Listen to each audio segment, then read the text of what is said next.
Welcome back. A dire warning over the security of the stock market. The Department of Defense is looking into ways to combat a potential hacker-fueled crisis, which could include disabling payroll systems or even a full-scale stock market crash. This comes as numerous companies are facing large-scale data breaches, including Equifax, Yahoo, Whole Foods. Joining us right now is Bob Patton. He is America's Vice Chairman of Accounts at EY. Bob, good to see you. Thanks so much for joining us. Thank you for having me. Well, this is something that businesses are paying a lot more attention to, spending a lot more money on. But what about this, the potential economic impact of a large-scale breach? What are the worst threats? Yeah, I mean, a cyber event can cost billions, and so executives are very focused on this. As you said, the number of events that have happened in the last year, public and private, has really got the attention of executives, and so everybody's very focused on it. And I'd tell you, Maria, the environment is really much riskier today. Technology is very connected, and these cyber criminals are way more sophisticated today than they've ever been. We're not talking about weekend hackers just stealing credit card information.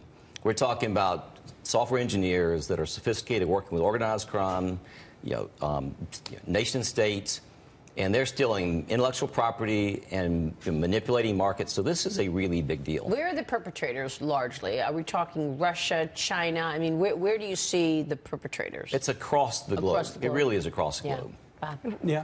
So Bob, you're in C-suites all the time, and you have a perspective on this where everybody's probably going to be hacked. And what kind of advice are you giving them about gaining access into and the need for a proactive handbook? And you have a philosophy that it's more about people than technology. Could you elaborate on that for us? Yeah, we talk about lines of defense. We work with our clients to say, make sure you have multiple lines of defense around cybersecurity. The first being people, to your point. The second being process. Third being technology. Everybody talks about technology or process. It is first and foremost a people problem. The number one driver of cyber breach attacks is when people like us click on a file or download a link that brings a malware into the system. And it was a phishing expedition. Exactly, yeah. Exactly. So you've got to make sure you're educating your people, they're getting the right training around the cyber risk. Yeah, and about if you are hacked, having the playbook versus trying to orchestrate it on the fly? Yeah, companies will spend $1 trillion on cybersecurity in the next 5 years, but it's around protection and detection. What we need to do more of is rapid response plans, because you will get breached. And so you got to have a playbook, and you got to make sure you know when you do get breached, how do you exercise that, get the right procedures and policies? Yeah, I just asked Lindsay during the commercial break, has everybody here been hacked? She said, well, not that I know of. Yeah, exactly.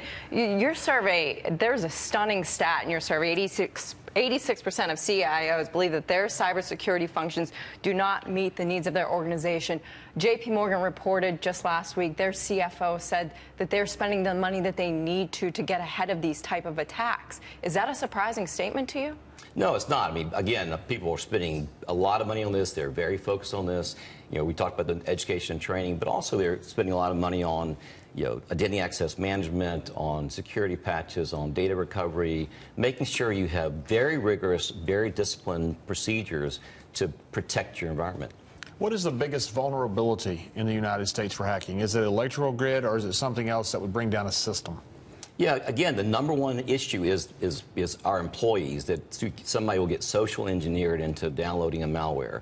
But secondly, you got weaknesses in operating systems that are legacy. You've got third-party relationships. That's a really big deal when you're talking about access management, when you're working with third parties. We talked about how connected the world is, and that adds more risk. With every node we have a network in our connected economy, you have smartphones and smart cars and smart homes and smart health and everything.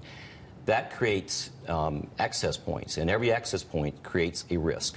So that's a priority, obviously, for business, right? We've established that. What are the other priorities that you've seen change over the last, I don't know, let's call it 5 or 10 years in terms of corporates today? Where are their priorities, looking at growth across the world? Well, we talked about technology is obviously the biggest priority. Secondly is, look at demographics and globalization. Companies, we talk about nationalization, and populism is obviously the trend. But you look at 95% of consumers is outside the U.S. I mean, companies are still focused on, how do I tap into that? We call it the demographic dividend. How do we tap into that, seize that opportunity, but also recognize there's an uncertainty tax of dealing across boundary, cross border. And so that's another area of focus for companies is how to navigate geopolitical issues in order to tap into opportunities globally. Yeah, really interesting stuff. Bob, great to have you on the program today. Thank you. Thank you so much. Bob Patton from EY.